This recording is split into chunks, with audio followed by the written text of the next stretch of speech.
Olá, seja muito bem-vindo a mais uma live sobre como resolver os conflitos conjugais através da Bíblia, usando a Escritura, a Palavra de Deus, como guia, como norte. Hoje nós vamos falar sobre como desenvolver o companheirismo dentro do casamento. Uma das coisas que tem trazido muitos conflitos é porque os casais não são companheiros. Eles não têm objetivos comuns, eles não sonham juntos e não tem aquela convivência de companheira mesmo, né? São dois seres que de repente disseram sim um para o outro porque se amam, mas vivem uma vida como se fosse dois sócios. E o casamento é muito mais do que isso. Deus criou o casamento para que houvesse companheirismo.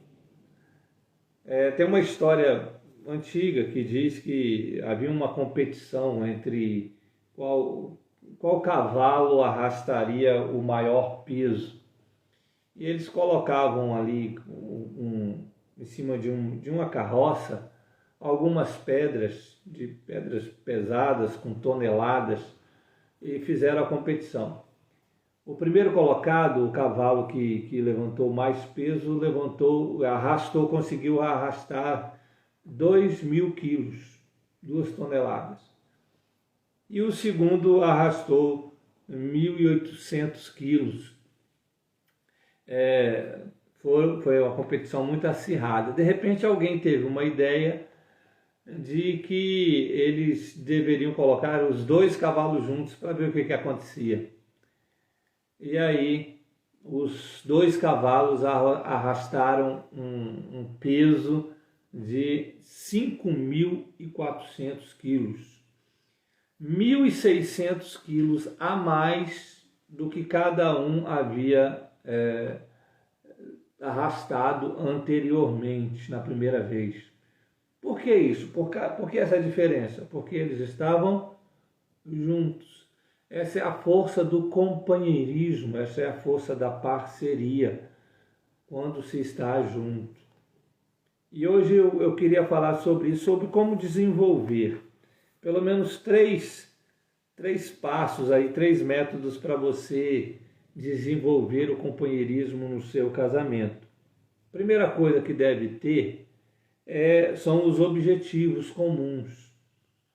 É lógico que, mesmo dentro do casamento, às vezes o marido tem um objetivo particular, né? Na sua empresa, no seu trabalho, tem algum objetivo bem particular. A esposa também tem algumas coisas que são da sua particularidade.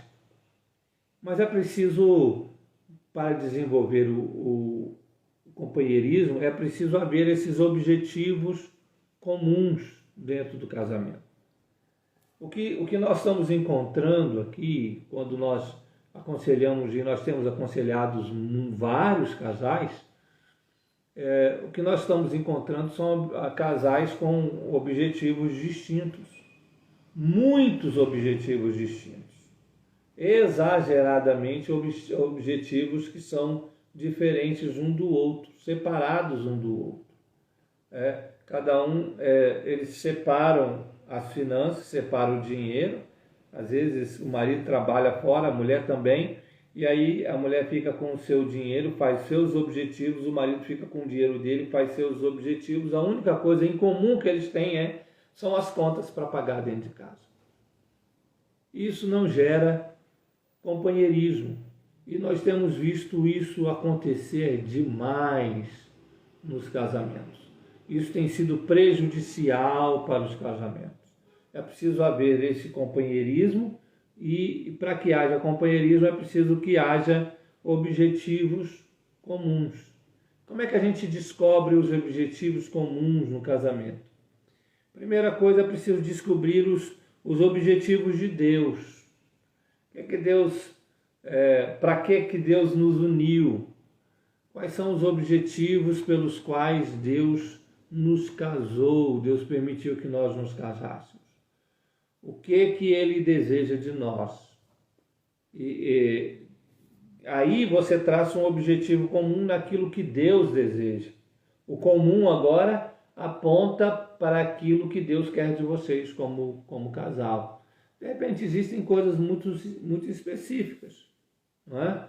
Existem casais que ajudam em centros de recuperação, outros ajudam na sua igreja, têm objetivos comuns relacionados às suas posses, né? A seus bens, oferecem seus bens em prol do reino de Deus. Tem vários objetivos comuns que o casal vai trilhando, e é preciso primeiro descobrir quais são os planos de Deus. Olha o que diz o apóstolo Paulo, 1 Coríntios capítulo 1, no verso 10, ele diz assim: rogo-vos, irmãos, pelo nome de nosso Senhor Jesus Cristo, que faleis todos a mesma coisa, e que não haja entre vós divisões. Antes, sejais inteiramente unidos. Preste atenção nisso. Inteiramente unidos, na mesma disposição mental e no mesmo parecer, no mesmo objetivo. É preciso encontrar, o casal precisa encontrar qual é o objetivo comum que Deus deseja de vocês. A partir de então, construir. Os dois agora convergem, tanto marido quanto mulher convergem para esse objetivo comum que eles encontraram, que veio de Deus para a vida deles. Primeira coisa, então, que se deve fazer para ter esses objetivos comuns é encontrar o objetivo de Deus. O que Deus quer do nosso casamento? Quais são os dons e talentos que Deus nos deu e para onde Deus tem apontado? O que nós devemos fazer? E convergir os dois para esse objetivo. Para quê? Quando vocês estão trabalhando juntos para o reino de Deus, vocês estão sendo companheiros. Aí existe companheirismo. Por quê? Não que um não está puxando para o lado, outro para o outro, não. Os dois estão indo na mesma direção. Para encontrar esses objetivos comuns também, é preciso haver renúncia dos meus próprios objetivos. Sim, renunciar a alguns objetivos pessoais que nos afastam um do outro. É preciso haver esse tipo de renúncia para que o casal encontre o companheirismo. Se você tem algum objetivo, a sua esposa tem outro, não é? Você tem um objetivo, seu marido tem outro, e vocês não abrem mão disso pelo bem do companheirismo de vocês, certamente vocês vão entrar em conflito. Isso vai trazer sérias consequências para o casamento de vocês. Então é preciso agora abrir mão. Olha, eu tenho o meu objetivo, eu tenho alguns objetivos pessoais, mas esse eu posso abrir mão para quê? Para que nós façamos juntos alguma coisa. Para que o companheirismo nos alcance o meu casamento.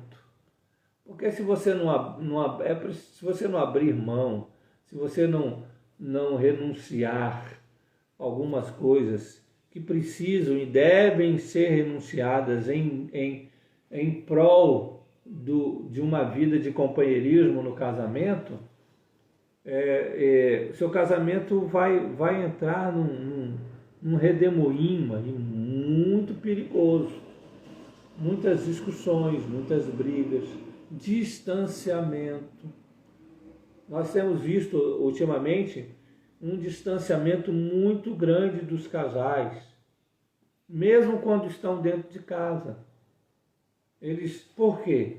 Porque não há objetivos comuns, eles não conversam a mesma coisa. Novamente, só quando vão conversar, são sobre as contas da casa, sobre alguma coisa que um filho disse ou que outro disse. E são só informações, não é uma conversa, não é um diálogo. E quando não tem conversa, não tem diálogo, não tem companheirismo. É sinal, quando o seu diálogo com seu marido, com a sua esposa, fica só na esfera de informá-lo de alguma coisa, olha, a conta de luz tem que pagar. Olha, ligaram do supermercado. Olha, tem que comprar o remédio tal. Olha, o nosso filho fez isso, nosso filho fez aquilo. Quando o casal fica só nessa de dar informações e o diálogo não aprofunda, tá? Não aprofunda no sentido de sonhos, de objetivos, é sinal que não está havendo companheirismo. E não está havendo companheirismo por quê?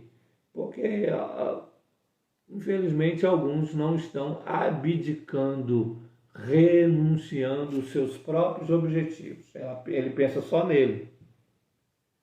O apóstolo Paulo, lá em Filipenses, no capítulo 2, no verso de número 4, ele diz o seguinte, ele aconselha o seguinte: não tenha cada um em vista o que é propriamente seu, senão também cada qual o que é dos outros.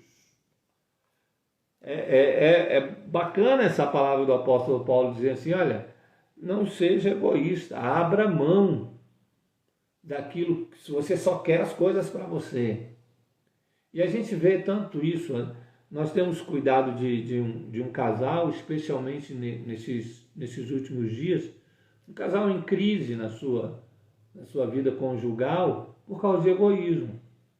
Ele só pensa naquilo que ele quer, no seu objetivo, naquilo que ele deseja. Ela, da mesma forma, só pensa naquilo, acha que aquilo que ela quer, que ela deseja, que é o certo. E ele também. E aí ficam se degladiando, né? E ficam discutindo e ficam em conflito e vão acabar se separando. Porque ninguém suporta conviver com uma pessoa egoísta. É preciso, então, agora, abrir mão. E a nossa luta agora com eles é essa. Você precisa abdicar de um dos seus objetivos. Você precisa abdicar de um dos seus sonhos. Tá? Por quê? Porque o seu sonho está fazendo, esse tipo de objetivo, esse tipo de plano seu, está fazendo com que o companheirismo no seu casamento morra. E se morre o companheirismo, mais à frente vai morrer o casamento também. É preciso, então, agora renunciar, haver renúncia. E se tem um lugar que é um lugar de renúncia, é o casamento. Nós devemos estar sempre renunciando para o bem do casamento, para o bem daquilo que Deus estipulou para nós. Então, a primeira coisa para você encontrar aí o companheirismo no seu casamento são os objetivos comuns. Encontre quais são os planos de Deus e abra mão de alguns planos seus para que haja esse objetivo comum dentro do casamento. A segunda coisa que deve se fazer é não permitir que os conflitos os separem. Não permitir que as situações adversas da vida separem vocês, ao invés de uni-los. E nós encontramos muitas, mas muitas situações adversas, não é? Na nossa vida. Algumas delas, por exemplo, doença, enfermidades. Alguns casais, quando a doença chega no casamento, ao invés de uni-los, separa-os. E aí nós temos uma questão muito difícil, né? Porque se você deixa alguém por causa de enfermidade, é um ato muito cruel, mas a gente encontra isso. Casamentos que quando a doença chega, a enfermidade chega, seja ela qual for, o companheirismo acaba. Nós já cuidamos de casais, por exemplo, em que a mulher entrou em depressão, uma depressão profunda. E o marido não estava sabendo lidar com isso e não estava tendo paciência para lidar com isso. E as brigas vinham, e cada vez que ele brigava, ele gritava e esbravejava com ela, mais ela se deprimia. E quanto mais ela se deprimia, mais ele ficava irritado. E esse ciclo foi levando o casal para o fundo do poço. E o companheirismo foi acabando. Com isso, foram deixando de serem companheiros um do outro. Então, não permitir que essas situações adversas acabem com o companheirismo do casal. Também, não só na questão da enfermidade, mas das finanças também. Finanças. Infelizmente, o dinheiro tem separado muitos casais. Muitos casais. Nós estamos lidando também com outro casal que está se separando por causa de dinheiro, por questões financeiras. E acabou o companheirismo, porque um quer uma coisa, outro quer outra. Um quer viver com o status, o outro não quer. E aí fica esse litígio, fica essa briga, e o companheirismo acaba. Quando discute sobre dinheiro, sobre gastos, sobre finanças. E finança e dinheiro, você pensa que não, mas traz muito conflito dentro do casamento. Né? Porque quando, como diz aí, quando a água bate aqui, ó, já não suporta mais, já não aguenta mais a situação. E aí acaba o companheirismo. Não permita que as finanças acabem com o companheirismo. Não deixe, sabe por quê? O companheirismo, ele dentro do seu casamento, ele deve ser maior do que a doença e maior do que o dinheiro.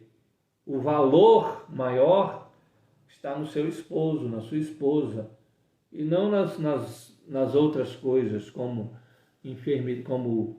saúde ou falta de dinheiro. São várias coisas, poderia citar outras coisas que tentam acabar com o companheirismo no casamento, situações adversas, né? Seja no trabalho, seja com parentes, com os parentes, né? Mãe, pai, sogro, sogra. Não permita que nada disso acabe com o companheirismo no casamento de vocês. Olha o que diz aqui o autor bíblico de Eclesiastes, capítulo 4, ele diz assim: melhor é serem dois do que um, porque tem melhor paga do seu trabalho. Porque se caírem, um levanta o companheiro. Ai, porém, do que estiver só, pois caindo, não haverá quem o levante. Também se dois dormirem juntos, eles se aquentarão, né? Se esquentarão. Mas um só, como se aquentará? Se alguém quiser prevalecer contra um, os dois lhe resistirão. O cordão de 3 dobras não se rebenta com facilidade. O autor bíblico está falando aqui de algumas situações adversas da vida, né? Problemáticas da vida, e dizendo assim: se vocês forem dois, vai ficar mais fácil de resistir a isso, vai ficar mais fácil superar isso. Agora, se você permite que essas situações problemáticas, que esses conflitos vão separando vocês, vão acabe com companheirismo dentro do seu casamento, aí não vai ficar um do lado, outro do outro, vai ficar mais fácil de arrebentar. Não permita que isso aconteça. É preciso também levar os fardos um do outro. Lá em Gálatas, no capítulo 6, o apóstolo Paulo dá esse conselho, né, de que nós devemos levar os fardos uns dos outros. Olha o que ele diz aqui, Gálatas, capítulo 6, verso 2. Levai as cargas uns dos outros, e assim cumprireis a lei de Cristo. Levar as cargas uns dos outros. Quando eu levo a carga da minha esposa, eu estou dando o sinal para ela de que eu sou companheiro. Quando ela leva uma carga minha, né, seja de que tipo for, ela está dando um sinal, uma mensagem para mim, é o seguinte: eu sou sua companheira, eu estou do seu lado. O companheiro é aquele que está do lado, é aquele que acompanha. Não deixe isso acabar dentro do seu casamento, não leve a carga, não deixe. O problema é, às vezes a gente encontra muito isso. A gente já encontrou, por exemplo, um marido uma vez, a mulher trabalhava e ela gastou o dinheiro, né? Torrou o dinheiro todinho do salário dela e ainda entrou no cheque especial. E ela estava chateada porque o marido, ao invés de ajudá-la nesse problema, ele deixou ela, falou: agora se vira, você que gastou, você se vira aí, tá? Né? Isso não é ser companheiro. Ela errou, não é? Errou, ótimo, não tem dificuldade nenhuma nisso, né? Errou, tá bom, agora vamos consertar o erro, né? Vamos consertar juntos o erro. E pedir para que ela não erre mais, e falar: não, agora não erre mais, eu vou te ajudar, eu sou o seu companheiro, vou estar junto nessa batalha com você, nós juntos vamos cobrir isso, e não erre mais, não cometa mais esse erro, e eu estou aqui como seu companheiro para te ajudar, te acompanhando nessa luta, levando a carga junto com você. É isso.